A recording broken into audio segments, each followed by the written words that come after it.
నమస్కారం. శ్రేణిలయం కార్యక్రమానికి స్వాగతం.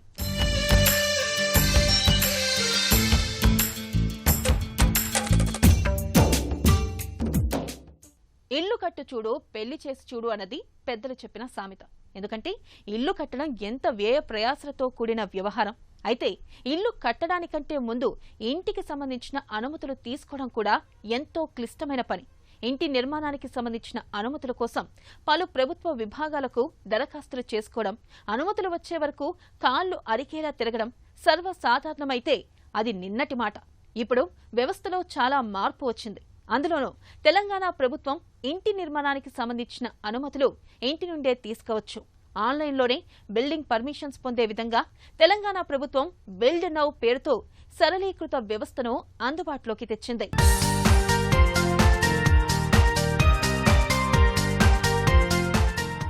ఇంటి నిర్మాణ లేఅవుట్ అనుమతులు సామాన్యులు సైతం సులభంగా పొందేలా తెలంగాణ ప్రభుత్వం అందుబాటులోకి తెచ్చిన బిల్డ్ నౌను జీహెచ్ఎంసీ అందుబాటులోకి తీసుకొచ్చింది. బిల్డ్ నౌతో భవన నిర్మాణ అనుమతుల కోసం చాలా కాలం వేచి చూడాల్సిన అవసరం లేదు. ఇంటి స్థలాన్ని బట్టి గంటల వ్యవధి నుంచి రోజుల వ్యవధిలోనే ఇంటి అనుమతి లభిస్తుంది. ఇంటి నిర్మాణానికి సంబంధించిన స్థలంలో ఎంత విస్తీర్ణంలో ఎన్ని అంతస్తులు నిర్మించవచ్చో, వదలాల్సిన సెట్ బ్యాక్లు తదితర భవన నిర్మాణ నిబంధనల సమాచారం బిల్డ్ నౌ తెలియజేస్తుంది. సామాన్యులు ఇంటి అనుమతికి దరఖాస్తు చేసుకున్నా ఎలాంటి ఇబ్బందులు లేకుండా యూజర్ ఫ్రెండ్లీగా పనిచేస్తుంది. బిల్డ్ నౌ దరఖాస్తు చేసుకోవడానికి భవన నిర్మాణానికి ఆర్కిటెక్టులు రూపొందించే డ్రాయింగ్ ప్రామాణికం. ప్రస్తుతం వ్యవస్థలో డ్రాయింగ్ పరిశీలనకు కొన్ని వారాల సమయం పడుతోంది. కానీ ఇప్పుడు బిల్డ్ నౌ ద్వారా అది నిమిషాల్లోకి తగ్గిపోయింది. జీహెచ్ఎంసీ, హెచ్ఎండిఏ, టీడీసీపీ, ఇతర స్థానిక సంస్థలు, పట్టణాభివృద్ధి సంస్థలు, అగ్నిమాపక శాఖ, నీటిపారుదల శాఖ, రెవెన్యూ, మూసీ నది అభివృద్ధి సంస్థ తదితర శాఖలన్నీ బిల్డ్ నౌ అనుసంధానమే ఉంటాయి. ఇంటి నిర్మాణానికి సాధారణ లోపాలు నివారిస్తూ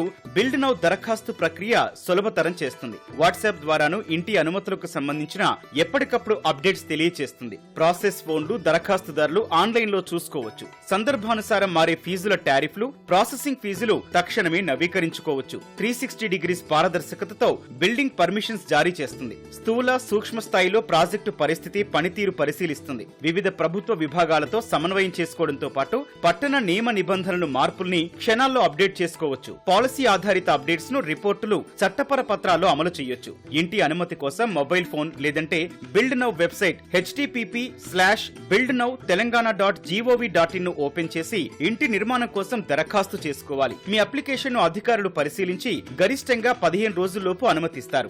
బిల్డ్ నౌ ఆర్టిఫిషియల్ ఇంటెలిజెన్స్ తో పనిచేస్తుంది. అంతకంటే ఎక్కువ విస్తీర్ణం ఉంటే 15 రోజుల్లోపు అనుమతిస్తుంది.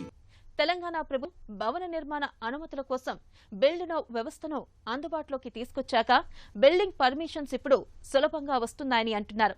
ఇది భవన నిర్మాణ అనుమతుల ప్రక్రియను సులభతరం చేయడంతో పాటు వేగవంతం చేస్తుందని స్థిరాస్తి నిపుణులు చెబుతున్నారు. మరి విశేషాలు వారి మాటల్లో తెలుసుకుందాం. బిల్డింగ్ అండ్ లేఅవుట్ పర్మిషన్ కి ఒక ఇంటిగ్రేటెడ్ సిస్టమ్.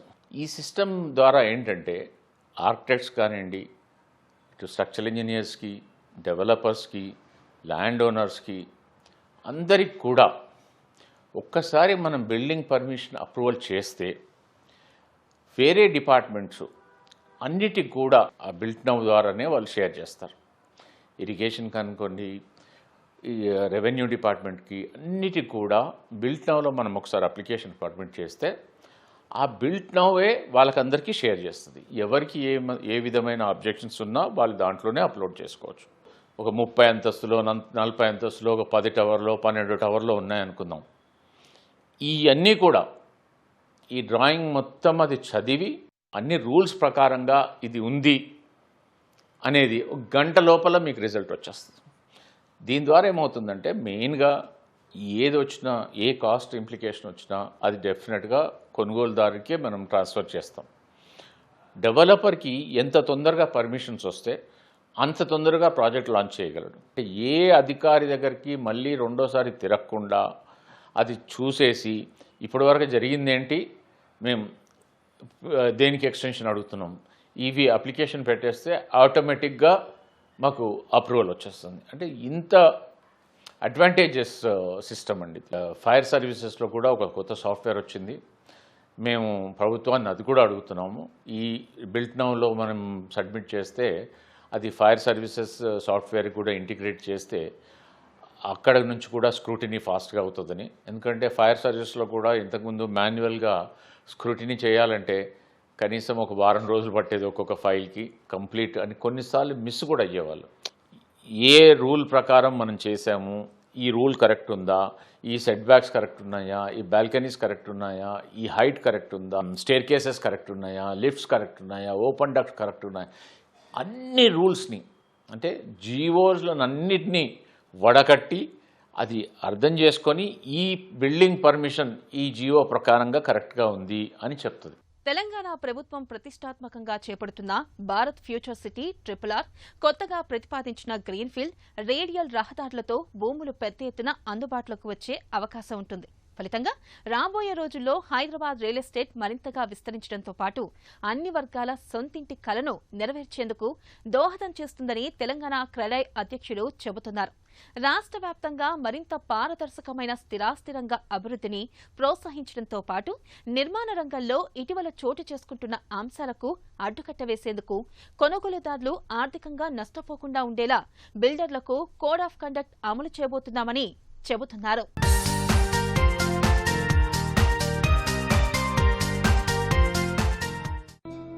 ఒక సామాన్య వ్యక్తి ఇళ్లు కొనాలంటే 10 ఏళ్లు కష్టపడిన డబ్బుతో పాటు మరో 15 ఏళ్లు సంపాదించబోయేది పెట్టుబడి పెడతాడు. కాబట్టి కమిట్మెంట్ తో కూడిన బాధ్యతగా పనిచేస్తామంటున్నారు.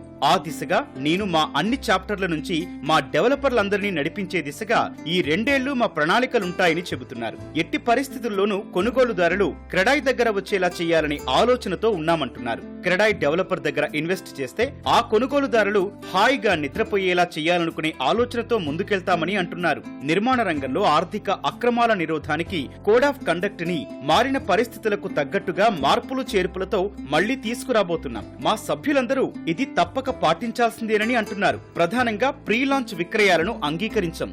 రెరా నమోదు లేకుండా ప్రాజెక్టు చేపట్టకూడదు. SOP పాటించాలనే నిబంధనలతో సహా మరిన్ని అంశాలు నియమావళిలో ఉండబోతున్నాయి. ఇవి తప్పక అమలు చేయాల్సి ఉంటుందని చెబుతున్నారు. క్రెడై తెలంగాణ వచ్చేసి 15 చాప్టర్స్తో సుమారుగా 1000 మంది డెవలపర్స్తో గవర్నమెంట్కి అండ్ మా డెవలపర్స్కి మధ్యలో వారధిగా పనిచేస్తున్న సంస్థ ఇది. ఒక ఇల్లు అంటే మా దృష్టిలో ఏంటంటే ఒక మనిషి జీవితకాలం, ఒక 100 సంవత్సరాలు మనిషి జీవితకాలం అని అనుకుంటే 70 సంవత్సరాలు ఉండేది ఇంట్లోనే. తను చేసే కన్స్ట్రక్షన్ క్వాలిటీ కావచ్చు, అండ్ కమిట్మెంట్ కావచ్చు, టైం ఫంక్షనాలిటీ కావచ్చు, ట్రాన్స్పరెన్సీ కావచ్చు, ఇవన్నీ ఏది చూసుకున్నా దేంట్లో తగ్గినా తెలియకుండా తాను నష్టపోతూ ఉంటాడు. At the same time customer కూడా పెద్ద నష్టం వాటిల్లే అవకాశం ఉంది. ఎన్నో కాంప్రమైజెస్ తర్వాత ఇల్లుకు ఒక బడ్జెట్ తయారవుతుంది.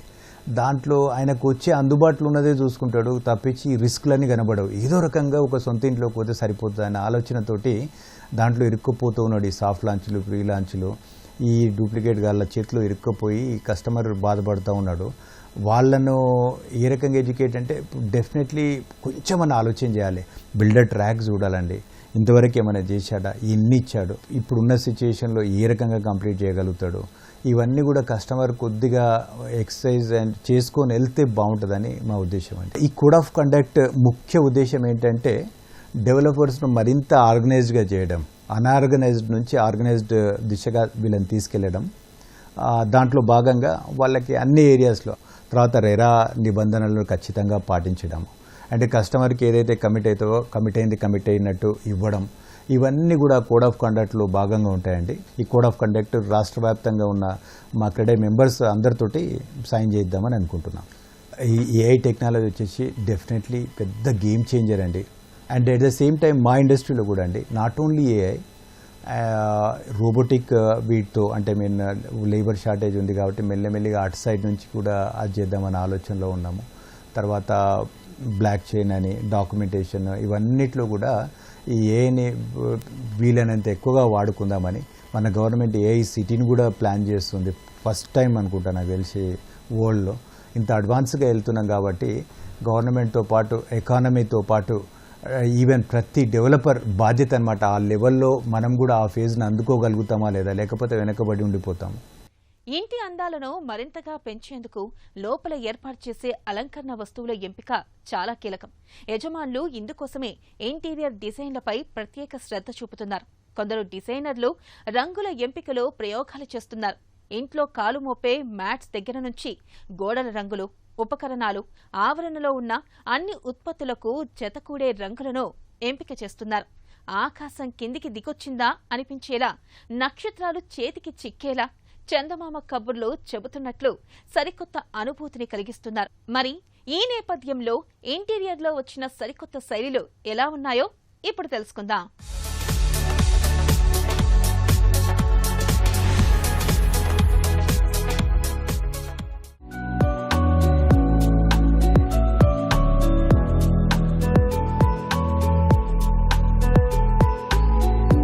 సొంతింటి కల సాకారం చేసుకోవడంపై నగరవాసి ఎంత ఆసక్తి చూపిస్తున్నాడో ఆ కొత్తింటిని ఆకర్షణీయమైన, అభిరుచికి తగిన ఫర్నిచర్తో తీర్చిదిద్దుకోవడానికి అంతకు మించిన ప్రాధాన్యమిస్తున్నాడు. ఇంటి నిర్మాణం కొనసాగుతుండగానే ఈ అంశంపై ప్రత్యేక దృష్టి సారించి అందుకు తగినట్లు ఫర్నిచర్ను డిజైన్ చేసుకుంటున్నారు. ఇంటికి సొగసు తెచ్చే డైనింగ్ టేబుళ్లకు మంచి డిమాండ్ ఉంది.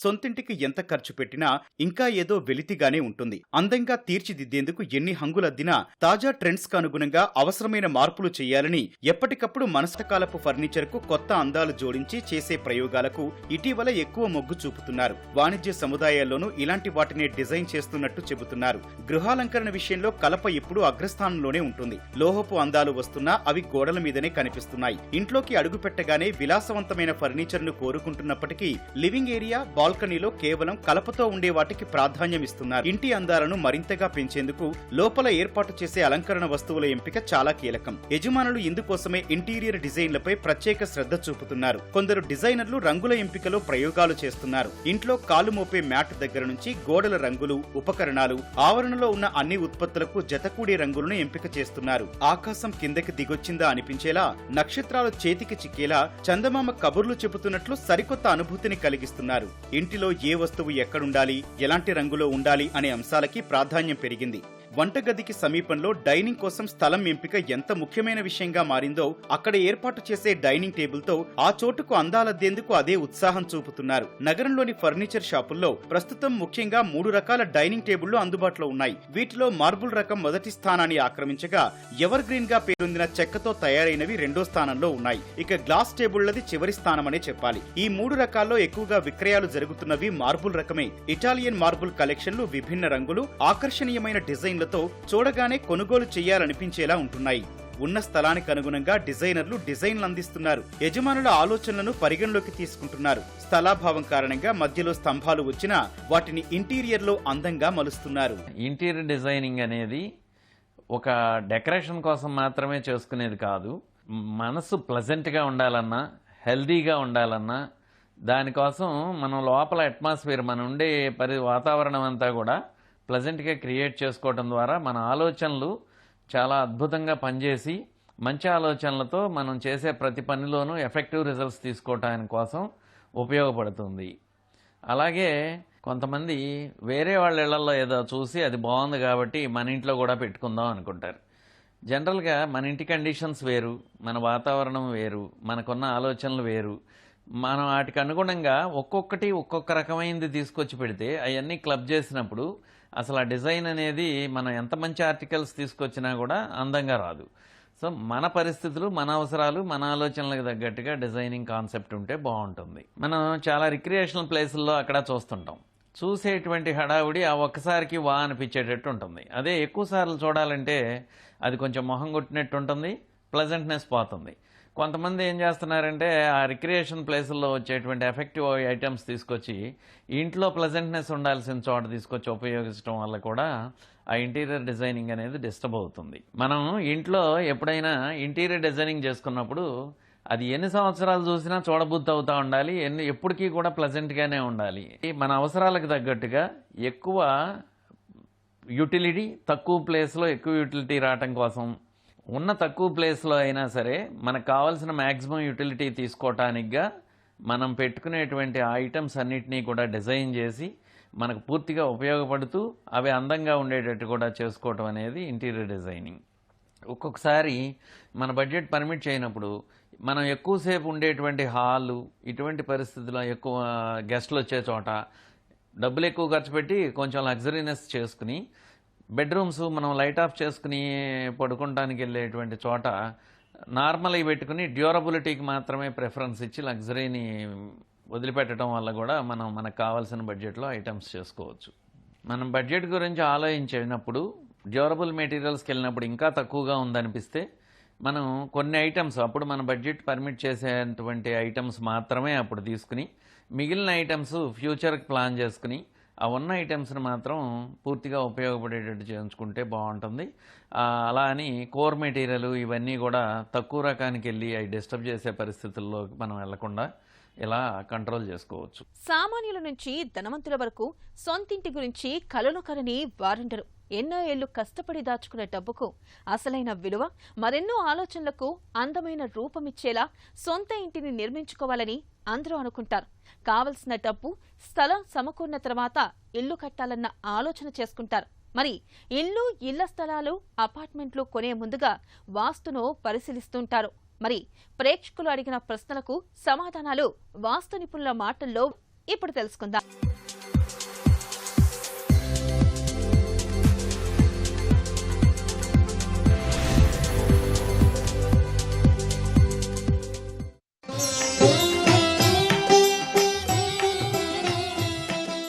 సహజ సిద్ధంగా మనం వాస్తు శాస్త్రంలో కాంపౌండ్ వాల్ అనేటువంటిది చాలా ఇంపార్టెంట్. అంటే మనం ఏ స్థలం తీసుకున్నా కూడా ప్రహరీ అనేటువంటిది తప్పకుండా నిర్మాణం చెయ్యాలి. అది చాలా చోట్ల చూస్తూనే ఉంటాం. విడ్త్ తక్కువ ఉన్నటువంటి కొన్ని ఇళ్ళకి ప్రహరీ అనేటువంటిది లేకుండా మనం ఇల్లు కట్టేస్తున్నాం. మనకి వాస్తు ప్రామాణికం ఏంటి? వాస్తు శాస్త్రంలో ఏం చెప్పబడింది? ఎప్పుడూ కూడా స్థలము మనం కట్టేటువంటి ఇల్లు పొరపాటును కూడా ఆనకూడదు. ఇది మనకి ప్రాథమిక సూత్రం, వాస్తు శాస్త్రంలో చెప్పబడినటువంటి ప్రాథమిక సూత్రం. దీనిలో ఎప్పుడూ కూడా కాంపౌండ్కి ప్లస్ ఈ యొక్క ఇంటికి మధ్యలో మిట్ట మధ్యాహ్నం పూట సూర్యరశ్మి పడుతూనే ఉండాలి. దీనిని మనం డీవియేట్ చెయ్యలేము. కాబట్టి ఈ యొక్క డైమెన్షన్ ఏదైనా, అంటే మనకి విడ్త్ తక్కువ, లోతు తక్కువ స్థలంలో అయినా, లేకపోతే ఇంకేమన్నా పెద్ద స్థలాల్లో అయినా కాంపౌండ్ అనేటువంటిది మనం స్థలానికి కట్టి తీరవలసిందే. ఇది చాలా ముఖ్యమైనటువంటి విషయం. అదేవిధంగా చాలామందికి సందేహం ఏంటంటే దక్షిణం వైపు, పడమర వైపు కాంపౌండ్ వాల్ అనేటువంటిది ఎత్తు ఎక్కువ పెట్టుకోవాలి, తూర్పు ఉత్తరం ఎత్తు తక్కువ పెట్టుకోవాలి అని జిగ్జాగ్గా కట్టేసుకుంటున్నారు. అది తప్పు. వాస్తు శాస్త్రంలో ఎక్కడా చెప్పలేదు మనకి. అదేవిధంగా కాంపౌండ్ వాల్ అనేటువంటిది మనం పెట్టేటువంటి ప్రధాన ద్వారానికంటే ఎత్తు ఎక్కువ ఉండకూడదు. ఇది చాలా ముఖ్యమైనటువంటి విషయం. చాలామంది తెలియక ఇక్కడ ప్రధాన ద్వారం పెట్టి ఈ కాంపౌండ్ వాల్ అనేటువంటిది సెక్యూరిటీ కోసం ఈ యొక్క ప్రధాన ద్వారం ఎత్తు కంటే ఎక్కువ పెడుతున్నారు.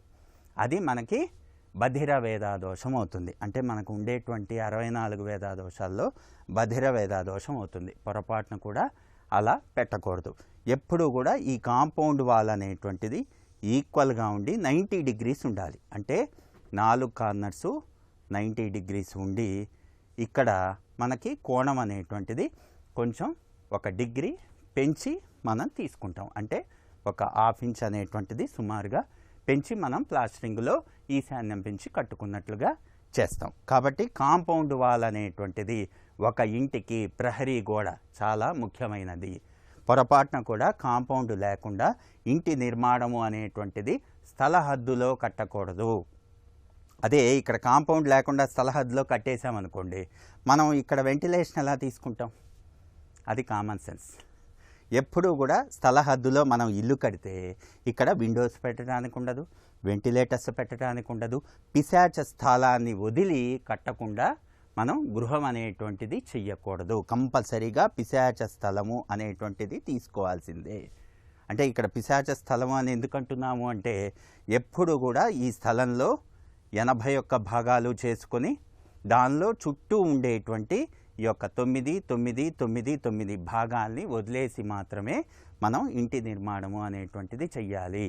ఆ యొక్క కాంపౌండ్ టు హౌస్ అనేటువంటిది కంపల్సరీగా గ్యాప్ అనేటువంటిది మధ్యలో ఉండి తీరవలసిందే. ఇందులో ఎలాంటి డీవియేషను ఉండకూడదు. ఇది వాస్తు సమ్మతమైనటువంటి విషయం కాబట్టి కాంపౌండ్ వాల్ తప్పకుండా కట్టి తీరాలి. శుభమస్తు. ఇది నేటి శ్రీనిలయం. మరికొన్ని తాజా అంశాలతో వచ్చే వారం మళ్ళీ కలుద్దాం. అంతవరకు సెలవు. నమస్తే.